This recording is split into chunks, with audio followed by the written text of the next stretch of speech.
पंजाब और खैबर पख्तूनख्वा पाकिस्तान के दो बड़े सूबे हैं, लेकिन क्या आपको मालूम है कि ये दोनों कभी इकट्ठे थे और फिर इन्हें तकसीम कर दिया गया। तकसीम की ये कहानी बहुत कम लोगों को मालूम है। ये तकसीम क्यों और कैसे की गई, ये किसका प्लान था और इस तकसीम से जुड़ी कंट्रोवर्सीज क्या थी। ब्रिटिश सरकार की फ्रंटियर पॉलिसी ने पंजाब, खैबर पख्तूनख्वा और कबायली इलाकों को हमेशा के लिए कैसे बदल कर रख दिया, जानिए इस वीडियो में।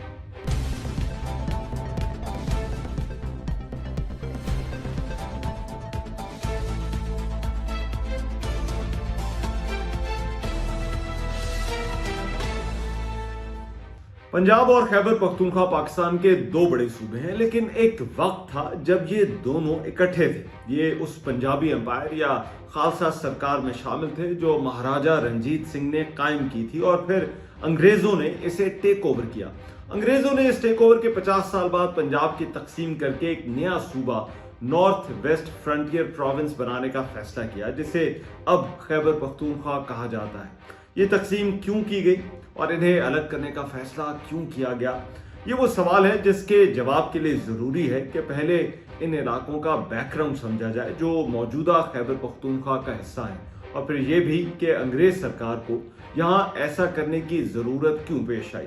खैबर पख्तूनख्वा के इलाके शुरू से बरे-सगीर का एक गेटवे रहे, जहां से बैरूनी हमलावर, कल्चर और ट्रेड बरे-सगीर में एंटर होती रही। लेकिन इसी गेटवे होने की वजह से यहाँ जंगें भी होती रहीं, क्योंकि इसकी स्ट्रेटेजिक अहमियत बहुत ज्यादा थी। 700 साल कबल मसीह में ये इलाके गंधारा सिविलाइजेशन का हिस्सा थे, जिसका मरकज टेक्सला था और ये काबुल तक के इलाकों में फैली हुई थी। 6th सेंचुरी बीसी में ये इलाके ईरानी अकेमेनिड एम्पायर का भी हिस्सा रहे। इसके बाद यहाँ अलेक्जेंडर भी अपनी फौजें लेकर आया और सवात और बुनेर के कबाइल को जेर करने की कोशिश करता रहा। उसके बाद ये इलाके मौर्यन एम्पायर के पास भी रहे। फिर यहाँ इंडो ग्रीक किंगडम्स कायम हुई। 2nd सेंचुरी में ये इलाके कुशान एम्पायर के पास आ गए, तो यहाँ स्टूपे बनना शुरू हो गए और पेशावर शहर बुद्धिस्ट लर्निंग का सेंटर बन गया। इस बुद्धिस्ट डिक्लाइन के दौरान 4वीं और 5वीं सदी में यहाँ व्हाइट हुन्स के हमले भी होते रहे। इसके बाद ये इलाके हिंदू शाही डायनेस्टी के पास आ गए, जिनसे 10th सेंचुरी के आखिर में ये इलाके सुल्तान महमूद गजनवी के दौर से मुसलमानों के पास आ गए। पहले सलातीन का दौर आया, जिस दौरान ये इलाके लोधी एम्पायर की पावर बेस भी थे। 14th सेंचुरी में मंगोल भी यहाँ आए। 16th सेंचुरी में मुगल बादशाह बाबर के आने के बाद ये इलाके मुगलों के पास आ गए, जिनके दौर में ये ट्रबल्ड स्पॉट्स ही रहे। उस दौर में ये इलाके उस मुगल सल्तनत के सूबा काबुल का हिस्सा थे। इन इलाकों को फ्रंटियर टाउन ही कंसिडर किया जाता था। अकबर के दौर में भी पेशावर का नाम पेशावा था, जिसका मतलब था सरहद के करीब जगह या फ्रंटियर टाउन। 18th सेंचुरी में नादिर शाह के हमलों के बाद यहाँ सिखों और अफगानों की लड़ाइयाँ शुरू हो गई। 19th सेंचुरी के आगाज में सिखों की अटक, मुल्तान, कश्मीर, नौशहरा और पेशावर की लड़ाइयों के बाद ये इलाके रंजीत सिंह की पंजाबी एम्पायर का हिस्सा बन गए। डेरा इस्माइल खान से लेकर हजारा तक के इलाकों पर इसका कंट्रोल था। इन लड़ाइयों के हवाले से मैं एक डिटेल्ड वीडियो कर चुका हूं, अगर आप जानने में इंटरेस्टेड हैं तो नीचे लिंक पर क्लिक कर सकते हैं। पंजाब आखिरी इलाका था जो अंग्रेजों के कंट्रोल में गया और इस पर कब्जे के साथ ही बरे सगीर पर इनका कब्जा मुकम्मल हो गया। 1845-46 और फिर 1849 में पहली और दूसरी एंग्लो सिख वॉर्स के बाद ये इलाके अब ईस्ट इंडिया कंपनी के पास थे, जिससे इक़्तिदार जल्द ही ब्रिटिश क्राउन को 1858 में ट्रांसफर हो गया। यहाँ मुख्तलिफ कबाइल थे और हर कबीले का अपना एरिया ऑफ इन्फ्लुएंस था। ये कबाइल मुगलों के खिलाफ भी बगावत करते रहते थे और उसके बाद सिखों के खिलाफ भी। इन इलाकों की यही सूरत हाल अंग्रेजों को सिखों से विरसे में मिली। H.G. रॉबर्टी और दीगर इंग्लिश ऑथर्स ने लिखा है कि उस वक्त इन इलाकों में पठान ट्राइब्स, जिनमें यूसुफजई, मोहम्मद, अफरीदी, शनवारी, औरकजई, तूरी, बंगश, वजीर, महसूद, भिटानी, दावड़, खटक और बनूची शामिल थे। हजारा के इलाकों में आवान, गुज्जर, तनोली, ढूंढ और कश्मीरी थे, जबकि डेरा इस्माइल खान में बलोच और जट ट्राइब्स थे।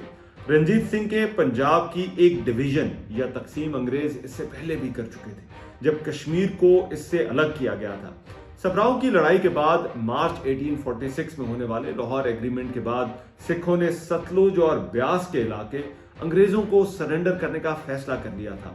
इसी मुआहदे के तहत सिख दरबार ने अंग्रेज सरकार को 1.5 मिलियन पाउंड भी देने थे, بعد میں جب وہ ایسا نہ کر سکے تو انگریزوں نے اس وقت اس میں شامل کشمیر کو بھی قبضے میں لے لیا اور امرتسر ایگریمنٹ کے تحت کشمیر کو 7,50,000 پاؤنڈ کے بدلے راجہ گلاب سنگھ کو بیچ دیا، اور کشمیر جو کہ اس وقت پنجاب کا حصہ تھا وہ پنجاب سے الگ ہو گیا اور ایک پرنسلی اسٹیٹ بن گیا۔ ان بارڈر ٹاؤنز کی اسٹریٹجک اہمیت شروع سے تھی۔ پشاور پر جب مہاراجہ رنجیت سنگھ نے قبضہ کیا تھا تو افغان امیر دوست محمد اسے مسلسل واپس حاصل کرنے کی کوشش کرتا رہا تھا، اور اسی وجہ سے دونوں کے درمیان خاصی ٹینشن رہی۔ جب انگریز یہاں پر آئے تو ان کے لیے ان علاقوں کی اہمیت سکھوں سے بھی زیادہ تھی۔ سکھ تو صرف بیرونی حملوں کو روکنا چاہتے تھے، لیکن انگریزوں کے لیے ایک طرف جہاں افغان کلیم ان علاقوں کے لیے خطرہ تھے، وہیں ان کے لیے یہ علاقے گریٹ گیم کا بھی حصہ تھے۔ یہ گریٹ گیم روس اور برٹن کے درمیان وہ سپر پاور ریولری تھی جس نے 18th اور 19th سینچری کے انٹرنیشنل پالیٹکس کو ڈیفائن کیا۔ انگریزوں کو لگتا تھا کہ روس افغانستان کے ذریعے برٹش انڈیا تک پہنچنے کی کوشش کرے گا۔ ان کے لیے سب سے زیادہ خطرہ اس بارڈر پر تھا۔ وہ افغانستان کو ایک بفر زون کے طور پر رکھنا چاہتے تھے اور وہاں اپنی مرضی کا رولر بھی چاہتے تھے۔ اسی لیے ان کے افغانستان کے ساتھ تعلقات مسلسل خراب رہے۔ پہلی اینگلو افغان وارز جن کا آغاز 1839 میں ہوا، اس کی وجہ بھی یہی تھی، اور اس کے بعد 1878 میں ہونے والی دوسری اینگلو افغان وارز کی بھی۔ برٹش سرکار کے لیے یہ فرنٹیئر ایک سینسٹیو ایشو تھا، اور ان علاقوں کو مینیج کرنے کے لیے اسے ایک فرنٹیئر پالیسی کی ضرورت تھی۔ ان سے پہلے ان علاقوں کے ایڈمنسٹریشن سکھوں کے زمانے میں ایک لوز سٹرکچر کے ذریعے چلائی جاتی رہی، لیکن سکھوں نے بھی ان علاقوں کی مینجمنٹ اور بغاوتوں سے نمٹنے کے لیے یہاں فوج کو رکھنے کے لیے قلعے بنانا شروع کر دیے تھے۔ پنجاب کے ٹیک اوور کے بعد ایک پنجاب بورڈ آف ایڈمنسٹریشن بنایا گیا جس میں ہنری لارنس، جان لارنس اور چارلس منزل شامل تھے، جنہیں کلیکٹیولی لارنس بردرز بھی کہا جاتا تھا۔ انہیں یہ علاقے چلانے کی ذمہ داری دی گئی تھی اور انہیں اس پورے ریجن کو سیکیور بھی کرنا تھا۔ ایک رائٹر لال بہا کا یہ کہنا ہے کہ انگریز اس وقت پنجاب کے سیٹلڈ علاقوں کو ان قبائلی علاقوں سے دور رکھنا چاہتے تھے۔ ان کی پالیسی ان علاقوں کے حوالے سے بدلتی رہی۔ ایک عرصے تک وہ پہلے کلوز بارڈر پالیسی کے تحت ان علاقوں کو مینیج کرنے کی کوشش کرتے رہے۔ اس پالیسی کے تحت وہ بارڈر کے ان علاقوں کو گارڈ کرتے تھے، اور جہاں بغاوت ہوتی تھی وہاں ملٹری ایکسپیڈیشنز بھجوائی جاتی تھی۔ ٹرائبز کے معاملات میں وہ کوئی بہت زیادہ دخل نہیں دیتے تھے۔ ڈیفنس پرپز کے لیے ایک پنجاب فرنٹیئر فورس قائم کی گئی تھی جس کو پنجاب حکومت ہی مینیج کرتی تھی، اور سندھ فرنٹیئر فورس کی طرح اس کا کام بھی ان قبائلی علاقوں کی مینجمنٹ اور وہاں بغاوتوں سے نمٹنا ہی تھا۔ برٹش سرکار نے کئی قبائل سے معاہدے بھی کیے، لیکن اس کے باوجود مسائل حل نہ ہوئے۔ 1849 سے 1899 تک برٹش سرکار کو ان علاقوں میں 62 ملٹری ایکسپیڈیشنز بھجوانا پڑی، لیکن پھر برٹش سرکار نے کلوز بارڈر پالیسی کی جگہ فارورڈ پالیسی انٹروڈیوس کروائی۔ اس پالیسی کے تحت ان علاقوں کو بہتر کنٹرول کرنے کے لیے یہاں تمام پاسز اور راستوں پر برٹش فوج کا قبضہ ہونا ضروری تھا۔ ٹرائبل علاقوں میں ایڈوانس ملٹری پوسٹ اور ایک اسٹریٹجک لائن کو ڈیفینڈ کرنا بھی ضروری تھا، جہاں سے کسی کو آگے برٹش انڈیا کی طرف آنے نہیں دیا جا سکتا۔ اس کے لیے افغانستان سے بھی ایک ورکبل ریلیشن شپ چاہیے تھی۔ برٹش فوج نے اسی پالیسی کے تحت نارتھ اور ساؤتھ کے تمام میجر پاسز پر کنٹرول حاصل کر لیا، اور پھر افغانستان کے ساتھ ڈیورنڈ لائن کا معاہدہ طے پایا تاکہ برٹش انڈیا اور افغانستان کے بارڈر کی ڈیمارکیشن کی جا سکے۔ 1893 میں افغانستان کے امیر عبد الرحمان اور سر مورٹیمر ڈیورنڈ کے درمیان کابل میں معاہدہ ہوا، جس میں واخان سے لے کر ایران تک دونوں کے درمیان بارڈر کا تعین کیا گیا۔ اس کے تحت ایک باؤنڈری کمیشن بنا جس نے 1894 سے 1896 تک بارڈر کے علاقوں کی ڈیمارکیشن کی۔ برٹش انڈیا کو سوات، باجوڑ، چترال، چاغی، بنیر، دیر، کرم اور وزیرستان کے کچھ حصے اور خیبر پاس کے علاقے بھی مل گئے، جبکہ طے یہ پایا کہ چناک تک اسمن ویلی افغانستان کے پاس ہوگی۔ اس معاہدے کے حوالے سے میں ایک ڈیٹیلڈ ویڈیو کر چکا ہوں، اگر آپ تفصیل سے جاننے میں انٹرسٹڈ ہیں تو نیچے لنک موجود ہے۔ بارڈر کا یہ وہ معاہدہ تھا جس کے چند سال بعد برٹش سرکار نے پنجاب کی ڈویژن کر کے اس کے 2 حصے کرنے کا فیصلہ کر لیا۔ اسی پالیسی کے تحت برٹش سرکار نے فارورڈ لائن کے ساتھ ایک اور بفر زون بنانے کا فیصلہ کیا۔ یہ بارڈر کے ساتھ ٹرائبل ایجنسیز تھی جنہیں شروع میں ٹرائبل ایریاز یا ایکسکلوڈڈ ایریاز کہا گیا۔ پہلے یہ گورنر جنرل کے ڈائریکٹ کنٹرول میں تھے اور اس کے بعد انہیں فاٹا یعنی فیڈرلی ایڈمنسٹرڈ ٹرائبل ایجنسیز کا نام دیا گیا۔ ہر ایجنسی کا ایک پولیٹیکل ایجنٹ ہوتا تھا۔ ये पॉलिटिकल एजेंट सिविल, जुडिशियल और मिलिट्री अथॉरिटी भी होता था। खैबर एजेंसी 1870 में बन गई, 1892 में खुरम एजेंसी बनी, अक्टूबर 1895 में नॉर्थ वजीरिस्तान एजेंसी, जबकि 1896 में साउथ वजीरिस्तान एजेंसी भी बन गई। 1896 में ही दीर, चित्राल और सवात को मिलाकर मालाकंड एजेंसी बनाई गई। ये एजेंसी पंजाब हुकूमत के कंट्रोल में थी, लेकिन जब मालाकंड एजेंसी बनी तो ये डायरेक्टली गवर्नर जनरल के कंट्रोल में दे दी गई। शुरू में खैबर, कुर्रम, नॉर्थ वजीरिस्तान और साउथ वजीरिस्तान ही थी। यूं इन इलाकों को एक बफर जोन बनाकर उस वक्त पंजाब के सेटल्ड इलाकों से अलग किया गया। दूसरी तरफ जब अंग्रेज फौज और एडमिनिस्ट्रेशन की इन इलाकों में बाकायदा प्रेजेंस नजर आने लगी तो कबाइल को लगा कि ये उनकी इंडिपेंडेंस के लिए एक बहुत बड़ा खतरा है। 1897 में इन कबाइल ने एक बड़ी बगावत कर दी, जिसमें मेनली दरवेश खेल वजीरी, सवाती, मोहम्मद आफरीदी और औरंगजेई शामिल थे। ये बहुत बड़ी बगावत थी और ब्रिटिश फौज को इन इलाकों में 7 ऑपरेशंस करना पड़े और अपनी 70,000 फौज यहाँ भिजवाना पड़ी। इन बगावतों और इनसे डील करने के तरीके की कॉस्ट ने अंग्रेज सरकार को अपनी पॉलिसी एक मर्तबा फिर रिविजिट करने पर मजबूर कर दिया। पंजाब हुकूमत के लिए एक बड़ा मसला उस वक्त इन कबायली इलाकों से जुड़े सेटल्ड इलाकों की मैनेजमेंट का भी था। ये इलाके जो दरियाए सिंध और पहाड़ों के दरमियान थे, इनमें पिशावर, कोहाट, बन्नू, डेरा इस्माइल खान और डेरा गाजी खान के डिस्ट्रिक्ट्स थे। ये पंजाब के फ्रंटियर डिस्ट्रिक्ट्स कहलाते थे। ये 2 डिवीजन में शामिल थे, जिनके नाम पिशावर डिवीजन और डेरा जाट डिवीजन थे। इन इलाकों पर पंजाब की हुकूमत की तवज्जो बहुत कम थी, और अगर थी भी तो वो सिर्फ इनकी सिक्योरिटी और बॉर्डर मैनेज करने की हद तक। पंजाब का सूबा उस वक्त बहुत बड़ा था और हुकूमत के लिए दूर दराज इलाकों में सिविल एडमिनिस्ट्रेशन चलाना मुश्किल होता जा रहा था, जिसकी वजह से ये इलाके डेवलपमेंट में भी पीछे रह गए थे। ये वो मौका था जब ब्रिटिश इंडिया के वायसराय लॉर्ड कर्जन ने इन इलाकों को मैनेज करने के लिए एक पॉलिसी लाने का फैसला किया। लॉर्ड कर्जन जनवरी 1899 में वायसराय बना। उसने ऑफिस संभालते ही ब्रिटिश सरकार के इस फ्रंटियर प्रॉब्लम पर काम शुरू कर दिया। उसकी पॉलिसी के 3 अहम हिस्से थे। एक तो ब्रिटिश फौज को फॉरवर्ड पोस्टों से विड्रॉ करना, दूसरा ड्यूरेंट लाइन के पीछे इनको मजबूत करना, और तीसरा इन इलाकों की कम्युनिकेशन ब्रिटिश इंडिया के मेन लैंड से बेहतर बनाना था। उसने खैबर पास और चित्राल जैसे इलाकों से रेगुलर ब्रिटिश आर्मी को विड्रॉ करके वहां लीवीज या खासादारों को तैनात करना शुरू कर दिया, और यूं इन एजेंसियों की मिलिशिया फोर्सेस को बनाना शुरू किया गया। प्रेस ने भी लॉर्ड कर्जन की इस फ्रंटियर पॉलिसी को सराहना शुरू कर दिया। टाइम्स ऑफ इंडिया ने लिखा कि वायसराय बहुत अहम काम कर रहे हैं। द स्पेक्टेटर और टाइम्स ने भी इस पॉलिसी को अप्रूव किया। लॉर्ड कर्जन का ख्याल था कि इस नए डिफेंस सेटअप की कामयाबी का इन्हिसार सिविल इलाकों की एडमिनिस्ट्रेशन पर होगा। पंजाब का एग्जिस्टिंग सिविल सिस्टम आउटडेटेड था और बहुत पेचीदा भी। उसके ख्याल में यहाँ सिविल एडमिनिस्ट्रेशन को बेहतर करने के लिए एक ही तरीका था कि इन इलाकों में एक अलग से सूबा बना दिया जाए, जहां से इन कबायली इलाकों और पंजाब के इन फ्रंटियर डिस्ट्रिक्ट्स पर गवर्नमेंट ऑफ इंडिया का डायरेक्ट कंट्रोल हो। इन इलाकों में एक अलग सूबे का आइडिया सिर्फ लॉर्ड कर्जन का भी नहीं था। इससे पहले भी इस पर बात हो चुकी थी और 19th सेंचुरी में इससे मिलती जुलती कई स्कीम्स आ चुकी थी, लेकिन कबाइल की बड़ी बगावत और डिफेंस की इस नई पॉलिसी ने अब इस आइडिया को मजबूत कर दिया था। कई और एक्सपर्ट्स ने भी इसी तरह से एक यूनिट बनाने की तजवीज दी थी। इनमें Bartle Frere, Henry Durand, general Roberts, James Brown, Robert Warburton, Robert Sandeman, general Lockhart, Charles Aitchison और जॉर्ज चेज़ने भी शामिल थे।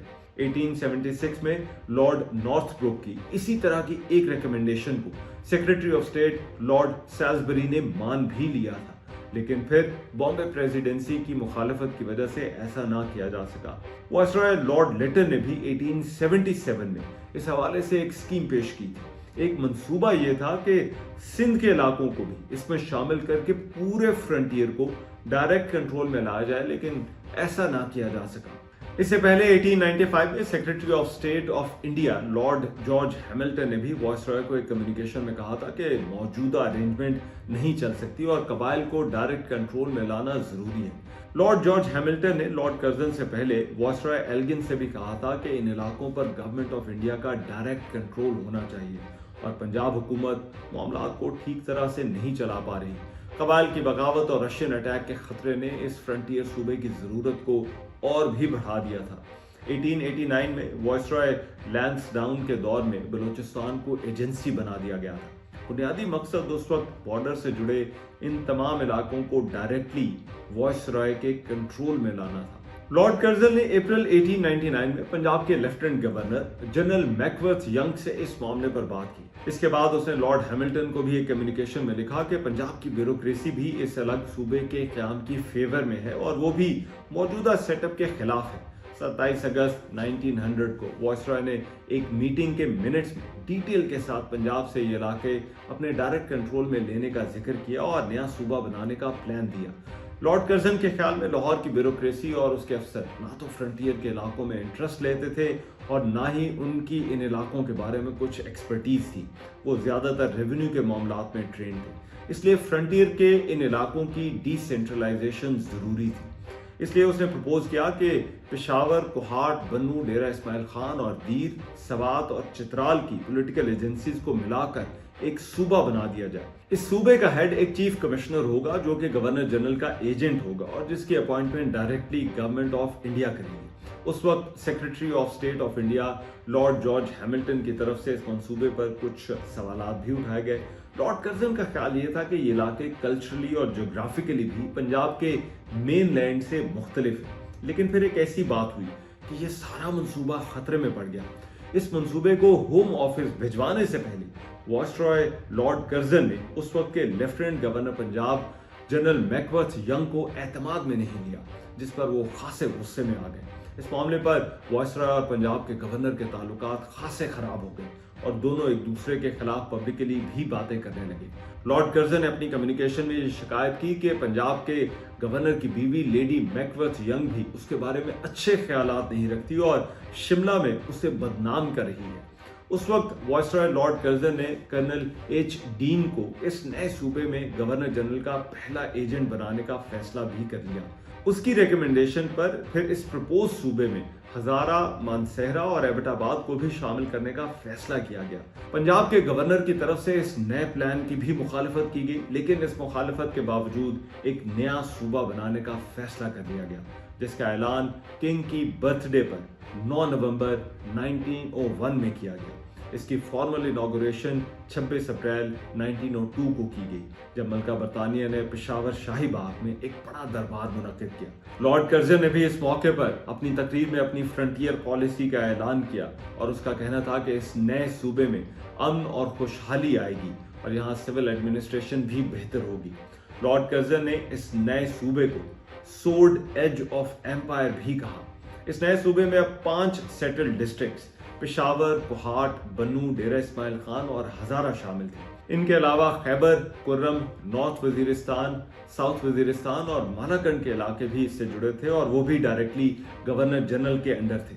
जब सरहद का सूबा बनाया गया तो इसका इलाका 38,000 स्क्वायर माइल्स था और उस वक्त आबादी के लिहाज से ये ब्रिटिश इंडिया का सबसे छोटा सूबा था। ट्राइबल बेल्ट का इलाका भी इन फ्रंटियर डिस्ट्रिक्ट्स और अफगानिस्तान के दरमियान अब एक बफर जोन बन गया था। चीफ कमिश्नर इस नए सूबे का इंचार्ज था और बाकी सूबों में गवर्नर्स की तरह उसके पास भी इंतजामी इख्तियार था, लेकिन ये गवर्नमेंट ऑफ इंडिया के डायरेक्टली कंट्रोल में था। फ्रंटियर डिस्ट्रिक्ट्स और ट्राइबल इलाके भी गवर्नर जनरल के कंट्रोल में आ गए थे। हैरल्ड डीन को ही सूबा सरहद का पहला चीफ कमिश्नर बनाया गया, जो कि 1908 तक इस ओहदे पर काम करता रहा। ये फ्रंटियर ब्रिटिश सरकार के लिए सबसे ज्यादा हसास मसला था। ब्रिटिश सरकार की पॉलिसी कनेक्टिविटी और कम्युनिकेशन की थी। जब रेल और सड़कें बनी तो रफ्ता रफ्ता ये इलाके ब्रिटिश इंडिया से ज्यादा जुड़ते चले गए। 1907 में फ्रंटियर कोर बना दी गई, जो मिलिट्री और पुलिस दोनों के तौर पर यहाँ काम करती थी। 3 दहाइयों तक ये सूबा एक चीफ कमिश्नर के अंडर ही काम करता रहा, जिसका मतलब ये था कि इसकी ना तो कोई लेजिस्लेटिव काउंसिल थी और ना ही इस तरह का कोई और इदारा। 1910 में मिंटो मॉर्ले रिफॉर्म्स के जरिए जब इंपीरियल रिफॉर्म्स पूरे हिंदुस्तान में की गई तो उस वक्त भी इस सूबे को नजरअंदाज किया गया। उसके बाद 1919 में मॉन्टेग चैम्सफोर्ड रिफॉर्म्स भी आई तो सूबा सरहद इनमें शामिल नहीं था। इसे एक फ्रंटियर सूबे के तौर पर ही डील किया जाता रहा। इस सूबे से रेवेन्यू भी कुछ खास नहीं था, बल्कि गवर्नमेंट ऑफ इंडिया ही इसे फाइनेंशियली सपोर्ट कर रही थी। लेकिन फिर 1932 में साइमन कमीशन की रिकमेंडेशन पर और उसके बाद जो राउंड टेबल कॉन्फ्रेंसेस हुई, उसके बाद सूबा सरहद को लिमिटेड लेजिस्लेटिव पावर्स मिली। एक प्रोविंशियल काउंसिल कायम हुई जिसके 25 मेंबर थे और इनमें से ज़्यादातर नॉमिनेट ही होते थे। लेकिन इसके बाद गवर्नमेंट एक्ट ऑफ इंडिया 1935 के तहत इसे फुल प्रोविंस का स्टेटस मिल गया। 1937 में जब यहाँ पहले इलेक्शन हुए उसके बाद खान अब्दुल गफ्फार खान के खुदाई खिदमतगारों ने यहाँ मिनिस्ट्री कायम की जो कि कांग्रेस के एलाइज थे। लेकिन इसके बाद जुलाई 1947 में जब रेफरेंडम हुआ तो सूबा सरहद ने पाकिस्तान के साथ इल्हाक का फैसला किया और ट्राइबल इलाकों ने भी। ट्राइबल इलाके किसी भी पॉलिटिकल स्ट्रक्चर से बाहर ही रहे। उन्हें पहले एक्सक्लूडेड एरियाज कहा जाता था लेकिन फिर 1935 से इन्हें फाटा का नाम दिया गया। इंटरेस्टिंगली इन इलाकों को दोबारा पंजाब में शामिल करने की कोशिश भी होती रही। 1922 में गवर्नमेंट ऑफ इंडिया ने एक कमेटी बनाई जिसका मकसद या तो यहाँ रिफॉर्म्स करना था या फिर इनकी दोबारा इन इलाकों की पंजाब में शमूलियत के ऑप्शन को देखना था। लेकिन इस कमेटी ने दोनों में से कोई काम नहीं किया। FCR जैसे कवानीन 100 साल से ज़ायद नाफिज रहे। इसके बाद 24 मई 2018 को पाकिस्तान की नेशनल असम्बली ने एक वोट के मुकाबले में 229 वोटों के साथ एक आईनी तरमीम के जरिए फाटा के इन इलाकों को खत्म करके इन्हें खैबर पख्तूनख्वा का हिस्सा बना दिया। पंजाब और खैबर पख्तूनख्वा की ये डिवीजन इस इलाके के लिए एक डिफाइनिंग मोमेंट था। ये सिर्फ कोई ब्यूरोक्रेटिक एडजस्टमेंट नहीं थी। पंजाब और खैबर पख्तूनख्वा जिसे पहले सरहद कहा जाता था अब दो मुख्तलिफ एंटिटीज हैं, लेकिन ये दोनों पहले कभी एक सूबा हुआ करते थे। आपका इस डिवीजन के बारे में क्या ख्याल है? क्या इनको अलग करके ठीक किया गया या नहीं? नीचे कमेंट सेक्शन में अपनी राय जरूर दीजिएगा। अगर आपको ये वीडियो अच्छी लगी हो तो बेल आइकॉन पर क्लिक कीजिएगा और चैनल को सब्सक्राइब जरूर कीजिएगा।